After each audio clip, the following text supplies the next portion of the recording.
Today we're going to be taking this Dodge Ram and putting a leveling kit on it. So stay tuned for the video.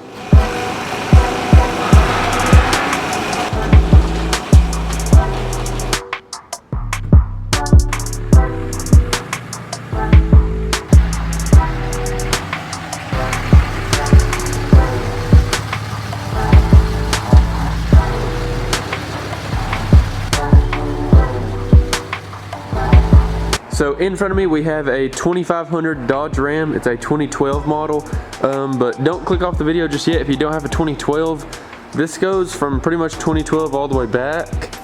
So right here is all of the ranges of what this leveling kit will fit and how it should all be pretty much exactly the same as this. You know, they may change some bolt sizes and stuff like that, but this leveling kit is a 2.5 inch leveling kit. It comes with the 2 pucks and some extended shocks, all the bushings for the shocks, and then all of the hardware to bolt the pucks in. Right there is that. Again, if you have any of those year model trucks, then this will work for you. So in order to install a leveling kit on a straight axle pickup truck, you're going to want to get the frame off the ground but the axle just floating. So the way that we're going to do that is we're going to jack up each side, because where this puck goes, right here is your spring. So that puck is going to go right on top of that spring up inside of this bucket.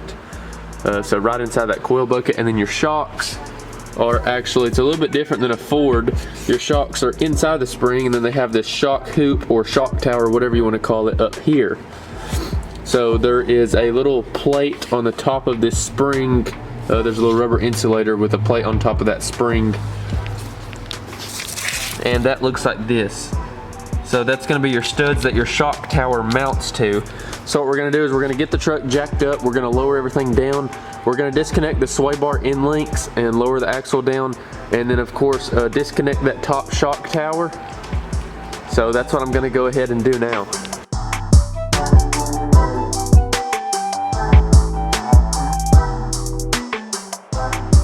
What I want to do is put you a jack under there, get it jacked up on the jack stands and safe. So first thing that you're going to want to do is take the 15mm nut off of the sway bar end links. Okay, so I have the 15mm nut removed off of the sway bar end link on both sides.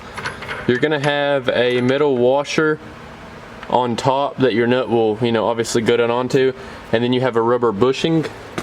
So what I like to do is just go ahead and set that right there, and then put that metal washer back on top, and then set the nut on top. So that's exactly how it goes back in. So just take things apart and set them over to the side exactly how they went. So what we're going to do next is we're going to go ahead and disconnect the shock. There is a bolt that goes through down here. I'm not sure how well you'll be able to see that. And we're just going to take a 21mm socket and put a 1/2 inch extension on it and use the impact gun right here.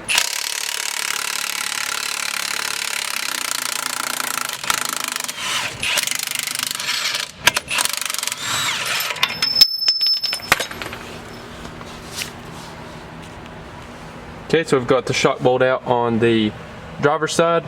Now we're going to move on to the passenger side and remove the shock bolt on the passenger side. So you can reach that with a 1/2 inch breaker bar or an impact gun with an extension. It is actually made on to the other side, so you don't have to worry about losing or dropping the nut. It's just a bolt. Okay guys, so now we're going to lower down the jack right here, and that's going to, we've got both of the shocks removed on each side, so we're going to lower the jack down, and the axle should drop down. You should be able to pull the coil out.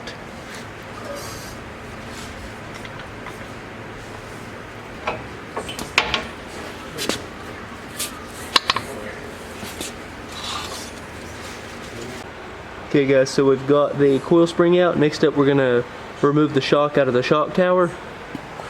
So we're just going to come up here up top. I've got a extension, and the extension runs, let's see if we can get that to focus. The extension runs down to that top bolt. It's an 18mm. So you're just going to want to take the 18mm and go ahead and zip that nut off.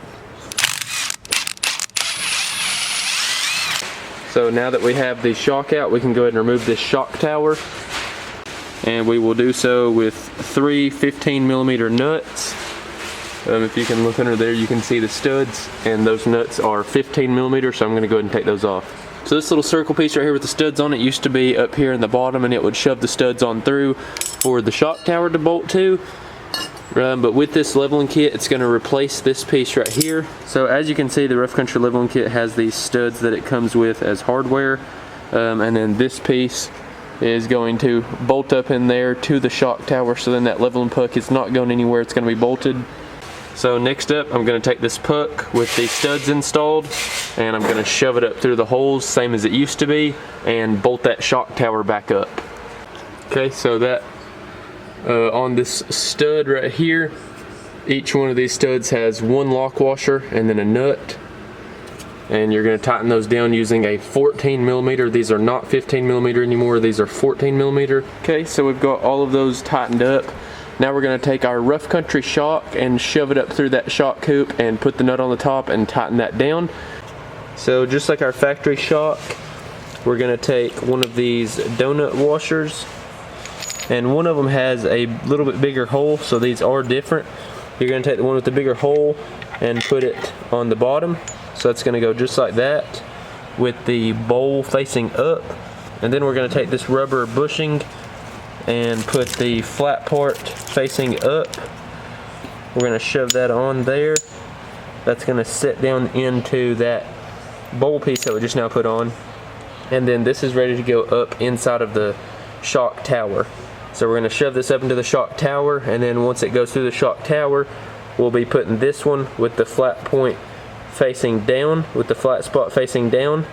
So it'll go on just like that. The shock hoop will be right here, and then we'll take this other donut piece and we'll put it with the bowl facing down.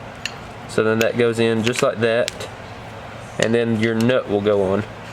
So just like whenever we removed the shock, that top nut, instead of it being an 18, is now a 19 millimeter. So when putting the springs back in, you want to get your spring compressors, and the top, this is where your rubber insulator is going to go. So that's going to go right there. Spring compressors on them, and you'll just loosen those off with a 19 millimeter by hand or with a ratchet whenever you get the spring in. But from where we're adding the puck, we have to compress the spring quite a bit to make this all fit back in here. And I also disconnected the track bar. That was a 21 millimeter. So the bolt for that is right there, and that just allows the axle to move left and right, and that allows the left side, well, my left, it's actually the passenger side, to drop down low enough to where you can get the spring out and do all of that.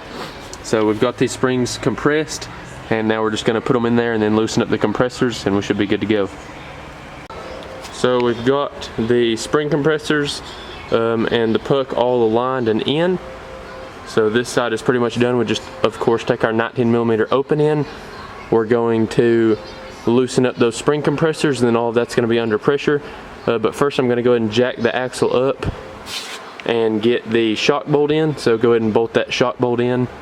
And then after we release the spring compressors and attach the sway bar end link, it's pretty much done. We just gotta put the wheels back on. Okay guys, so this side is completely done. The shock is tightened on the bottom and tightened on the top. All we have to do is connect the sway bar after we get the shock and the spring in on the other side.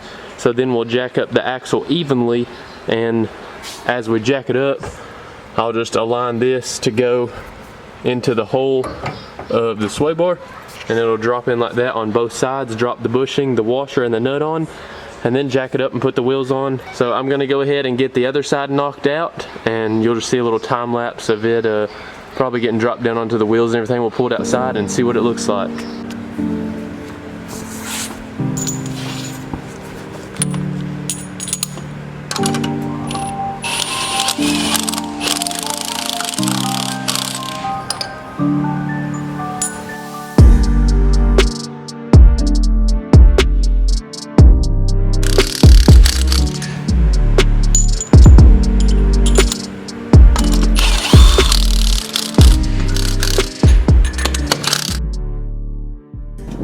Okay guys, so we've got the truck outside now. It looks absolutely awesome. Overall lift height was right at 2.5 inches in the front, just like it said. So that lets the truck ride perfectly dead level. And man, it changes the overall appearance of the truck a lot more than you would think 2.5 inches does. But that truck not nose diving anymore just makes it look so much better. So this truck is rocking some 22 by 12 fuel forged wheels on a 33 1250 22 Nitto Trail Grappler. And that looks really good, guys. Right here's a little front shot for it. Got your puck right there. Rough country shocks, all new. And I would highly recommend getting an adjustable track bar whenever you do any kind of lift, because then you can really fine tune your track width as far as centering your axle goes. And that would just make it like 110% perfect. But it looks really good. It still drives good, rides good. But that's gonna be pretty much all for today's video, guys. I want to appreciate you all for tuning in. Hope that I helped some of y'all out on the leveling kit install. But always remember, everybody starts out as a nobody, and I will see you all in the next one. Don't forget, get on there and click that subscribe button. It really helps out the channel a lot. Give the video a like and comment down below what you want to see next. I do leveling kits and stuff like this all the time, so if you want me to make videos like this, definitely comment down below. But yeah, this truck turned out awesome, and I'll see you guys in the next one. Peace.